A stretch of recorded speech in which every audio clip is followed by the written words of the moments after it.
ሰላም ቃል ልጇ አለመሆኗን ስታውቅ አውጥታ ውጭ ላይ ወረወረቻት። ጋሽ ባህሉን በህግ አስያዘችው። ሰላም ሰላም ብያለሁ ውድ የተከበራችሁ ቤተሰቦች እንዴት ናችሁ? ደህና ናችሁ? አለው እግዚአብሔር ይመስገን እኔ በጣም ደህና ነኝ። ለቤት አዲስ ሆናችሁ ላይክ ሼር እያረጋችሁ እንድታበረታቱኝ በአክብሮት እጠይቃችኋለሁ። እንደዚሁም ቅንነት ለራስ ነውና ለኔ የምታደርጉልኝ መልካምነት ለእናንተም በቤታችሁ መጥቶ መልካም ነገር ስለሚደረግላችሁ ባልጠቅማችሁም አልጎዳችሁምና እንድታበረታቱኝ በአክብሮት እጠይቃችኋለሁ። ብሌን ድራማ በጣም በሚያሳዝን ነገር ክፍል 14ን እዤ መጥቼላችኋለሁ። በጣም በሚያሳዝን ክፍል 14ን ብሌን ድራማ በጣም አሳዛኝና እንደዚህም ደግሞ አጓጊ የሆነ ድራማ ሁላችንም በተስፋ የምንጠብቀው እንደዚሁም አስተማሪና ልብ ነክ ድራማ እንደሆነ እናውቃለን ማለት ነው። ሁላችንም እንግዲህ ቃል ተብዬዋ የውሸት የፌክ ልጅ ሆና ሰላምዬ ቤት ገብታ ህይወታቸውን እያመሰቃቀለች ትገኛለች። ለዚህ ደግሞ መንስኤው ያኩፉ ወንድሜ ብላ እያመነችው የወለደቻትን ልጇን አካሏን ለሷ ሰታ ልጇን ግን በማረግ ማሳደግ ሲገባው እሱ ግን ልጇን አውጥቶ የጎዳና ተዳዳሪ አደረጋት። ግን ደግሞ ጥሏት አልጣላትምና ብሌንዬ መልካም እናት በማግኘት በማረግ አድጋለች። አስተዳደጓም በምግባር በፍቅር በእግዚአብሔር ፈሪነት በትትና እንደዚህም ደግሞ በቅንነት ሆና አድጋለች። ግን ደግሞ ብሌን ልጇ እንዳትሆን አለማወቅ የተነሳ ጋሽ ባይሉ የሆነች ጋጦጥ የሰው ነፍስ ገዳይ አምጥቶ ቃል ተብዬዋን እቺ ያንቺ ልጅ ነች ብሎ መጥቶ አስተዋወቃት። ግን ሰላም ልቧ ካን ባያምን አንደበቷ ልጄ ይላል እንጂ ልቧ ግን ብሌን ጋ ነው ያለው። በጣም በሚያሳዝን ነገር ግን ምን ያደርጋል ልቧ ብሌን ብል አፏ ግን ቃል ነው የሚለው። ግን ለምንድን ነው ይሄ ሁላ ነገር? ለዚህ መንስኤ ማን ነው ቢባል ይሄው ጋሼ ባህሉ ተብዬው ይሄ ሁላ ጉድና ጣጣ በእህቱ ላይ ያመጣው እሱ ነው።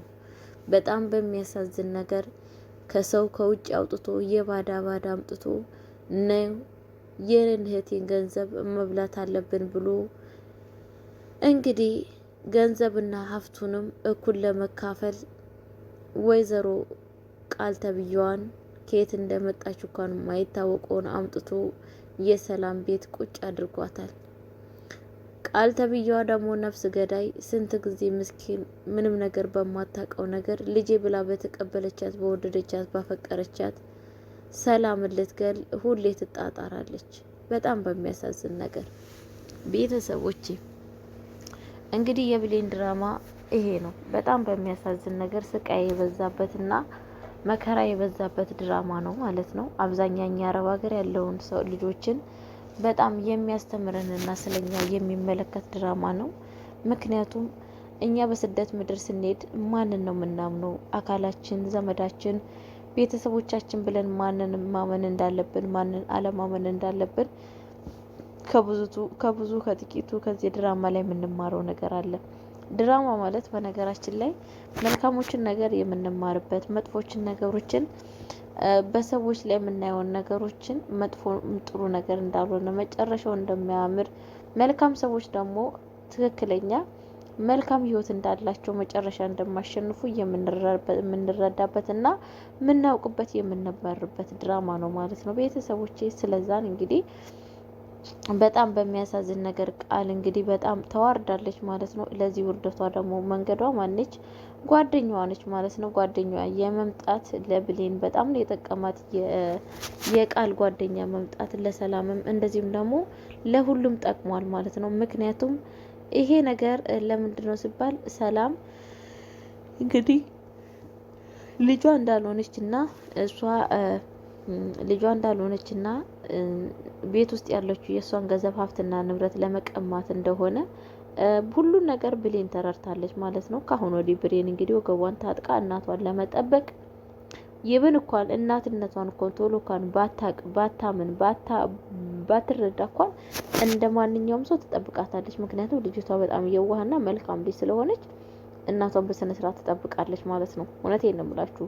እቺ ብሌን እንግዲህ እቺ ቃል የምትባለው ሴትዮ ጓደኛዋ ገና ስትመጣ ፈርታ ነበረ፣ ግን እንደፈራችሁ አልቀረም፣ ተሳክቶላታል። ጓደኛዋ በመምጣቷ ነገሮች ሁላ ፍርጥርጥርጥ ብሎ ወጥተዋል ማለት ነው። እንግዲህ ይሄንን ነገር ፍንጭ ራሱ ማግኘቷ በነገራችን ላይ ብሌን በጣም አሪፍ ነገር ነው። በጣም ለምሰላችሁ በጣም ምክንያቱም ይብን እንኳን ባታቅም ራሱ እስካሁን ወዲህ እንደምትገላትና ለሷ ጉድጓድ እንደቆፈረች ስላወቀች ካሁን ወዲህ ብሌን እንደምን ብላ ሰላምን ከእንደዛ አይነት ነገር ለማውጣት ትታገላለች ማለት ነው። እሷን ትጠብቃታለች። እውነቴን ነው የምላችሁ። ያሰቡት ሀሳብ በፍጹም አሁን አይሳካላቸውም።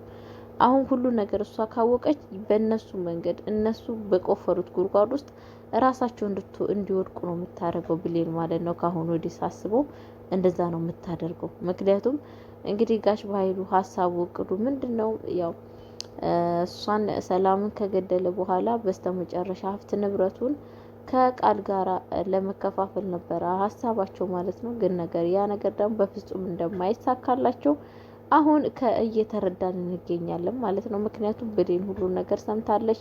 ብሌን ደግሞ አሁን ለዳግም ከነገረች ሁሉን ነገር በእርግጠኝነት ሆኜ የምነግራችሁ ነገሮቹ ሁላ በቃ ተጫውተው ውጭ ነው የሚሆኑት ማለት ነው። የፈለገው ተናክል ተንኮል ቢሰሩም የፈለገው ተናክል እንኳን ቢያደርጉም እንደ በፊቱ እንደፈለጋችሁ ሊያደርጉ አይችሉም። ምክንያቱም ብሌን ነገሮችን አዳምጣለች፣ ሰምታለች ማለት ነው።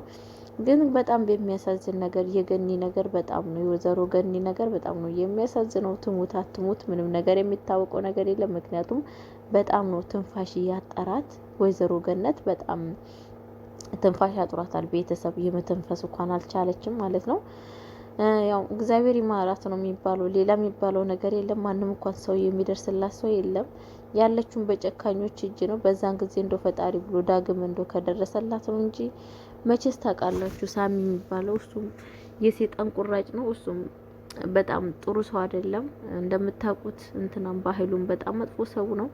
ግን ደግሞ ዳግም ከደረሰላት በእርግጠኝነት ውሃም እንደሚሰጣትና እንደሚያስተነፍሳት በእርግጠኝነት እንደዚህ አይነት ነገር ከተደረገ ነው እንጂ አለበለዛ ግን መትረፏ በጣም ከባድ ነው። ምክንያቱም በጣም ነው ትንፋሽ ያጠራት ማለት ነው። ቤተሰብ በነገራችሁ ላይ አይናችሁ ታስሮ ጫፍንጫችሁ ታስሮ እንዴት አድርጋችሁ ትሰነፍሳላችሁ? በጣም ከባድ ነው። ቤተሰብ አይደለም ትንሽ እድሜ ሰው ሄደ ቀድሞ ሄዶ እድሜው እንደለዛውም ትልቅ ሰው ቀርቶ ማለት ነው እና እንግዲህ ሳሚ እንደዚህ መከራውን የማየው በነገራችን ላይ እኔ ሳሚን በጣም ነው ያስጠላኝ። በፊት እንደውም ያሳዝነኝ የነበረ መረጃው ስለተያዘበት ለመረጃው ነው ብዬ ነበር ማስበው። ግን አሁን የምን አብዛኛው ከመረጃው እያሳሰባለው የሀብትና የንብረት ነገር ነው ማለት ነው። ምንድነው ሀሳቡ? ነገሮችን ሁላ ጋሽ በኃይሉን እስር ቤት ተከተተ በኋላ ሀብት ንብረቱን ሁሉ ነገር ጋሽ በኃይሉ የያዘውን ነገር እሱ መያዝ ነው የሚፈልገው ማለት ነው። እንደዚህ አይነት ሰዎች ደግሞ እኛ አሳዝኑ ነው። ምክንያቱም ሁሌ ለሀብትና ለንብረት የሚዋጉ ሰዎች ማለት ነው። እኔ አይዶን ኬር መስለው ማይታዩኝ ይላችኋለሁ ቤተሰብዬ። እንግዲህ ፈጣሪ ከነሱ ጋር አይሁን። ብሌን በጣም በዚያ አጋጣሚ እንግዲህ እሷ ነች ዋጋ እየከፈለች ያለችው እየተሰቃየች ያለችው እሷ ነች እንጂ ማንም ሰው አይደለም ማለት ነው። እሷ ነች የግፉ ሁሉ ነገር እየደረሰባት ያለው። ወይዘሮ ገነትም እንግዲህ በጣም ነው የምታሳዝነው። በጣም ዳግምዬም እንግዲህ ወላጅ እናቱን እንዳሰረብ ሲያቅ ምን አይነት እንደሚጸጸት አስቡት። ምን አይነት ስሜት እንደሚሰማው አስቡት ቤተሰብዬ፣ ምን አይነት ስሜት እንደሚሰማው። ነገር ግን በጋሽ በኃይሉና እንደዚህም ደግሞ እንደዚህም ደግሞ በሳሚ ላይ ምን አይነት በቀል እንደሚያደርግ አስቡት ማለት ነው። ምክንያቱም እናቱን እንደዚህ እንዲያግታትና እናቱን እንደዚህ እንዲያረግ እነሱ በራሱ እጅ እንዳደረጉ የሆነት ይነብላችሁ በጣም ነው የሚያሳዝነው። እንደዛ የሚሳሳላት እንደዛ በጣም የሚፈልጋት እናቱን እንደዚህ በራሱ እጅ እንዲያገታት ያደረጉ ጨካኝና አረመኔ ናቸው እነኚህ። በጣም በሚያሳዝን ነገር ፈጣሪ እንግዲህ ልቦናና ማስተዋል ይስጣቸው። ይሄ ሁላ ነገር ለሀብትና ለንብረት ነው እንደዚህ እየተንቀጠቀጡ ያሉት ማለት ነው። በእርግጠኝነት አይበሏትም። እንደዚህ አይነት ሰዎች መጨረሻቸው አያምርም። መጨረሻቸው ባዶ ተበታትነው ነው የሚቀሩት ማለት ነው። እንደዚህ ባዶ ነው የሚቀሩት። በእርግጠኝነት የምነግራችሁ ነገር እነዚህ ሶስቱ ብር ወዳጆች ጋሽ ባህሉ እንደዚሁም ደግሞ እንትናም ተብዬ ሳሚ ተብዬውም ቃል ተብዬውም ባዶ ነው የሚቀሩት። ያሰቡት ሀሳብ አይሳካላቸውም። እቅዳቸው በፍጹም አይሆንላቸውም። እና ቤተሰብ ከእንደዚህ አይነት ሀሳብ ከመጥፎ ሀሳብ ውጡ። ሀብት ንብረት ጠፊ ነው፣ ምንም አያደርግም። ለሀብት ለንብረት ብላችሁ አይደለም የራሳችሁ ሰዎች አይደለም የማምናችሁ ሰዎች ቀርቶ ማንኛውም ሰው የአዳም የሔዋን ልጆች የሆኑትን ሰዎችን እንዳትጎዱ። ሀብት ጠፊ ነው። በቃ እውነቴን ነው የምላችሁ። ባላችሁ አቅም በቃ ፈጣሪን አታስቀይሙት። አሁን እኮ እንደዚህ እያደረጉ ያሉት እነሱ ፈጣሪን አስቀይመው የሰው ገንዘብ የሰዎችን ህይወት ለማውጣት ምንድን ነው? ማን የትኛው ሀብታም ነው 1000 ዓመት የኖረው በዚች ምድር ላይ? የትኛው ባለ ገንዘብ ነው እስካሁን ድረስ የኖረው? ስንት ዓመት ሙሉ ማንም የኖረ የለም። ሁሉም ጥሎ ነው የሄደው። ሁሉም የዓለም መንግስቶች የተባሉ የዓለም ንጉሶች የተባሉ ባለ ሀብታም ባለ ወርቅ የተባሉ የሉም፣ ሄደዋል። በቃ ሄደዋል። ምንም ነገር የለም። ያላቸውን ጥለው የእነሱ ሲቀበሩ ግን በአንድ በነጠላ ነው የተቀበሉት፣ ወይ ደግሞ በአንድ ባንሶላ ነው። አለቀ። ይሄ ነው። እና ቤተሰቦች ለማንኛውም ከብር ሰዎችን አስቀድሙላችኋለሁ። ለቤት አዲስ ላይ የሆናችሁ አሁንም ላይክ እያረጋችሁ ሼር እያረጋችሁ እንድታበረታቱኝ በአክብሮት ተጠይቃችኋለሁ። በቀጣይ ቪዲዮ እስከምመጣ ድረስ ሰላማችሁ ብዝት ይበልልኝ። ባይ ባይ። መልካም ቆይታ። ፈጣሪ ከእናንተ ጋር ይሁን። ወዳችኋለሁ፣ አከብራችኋለሁ። ሰላማችሁ ብዝዝት ይበልልኝ። ባይ ባይ።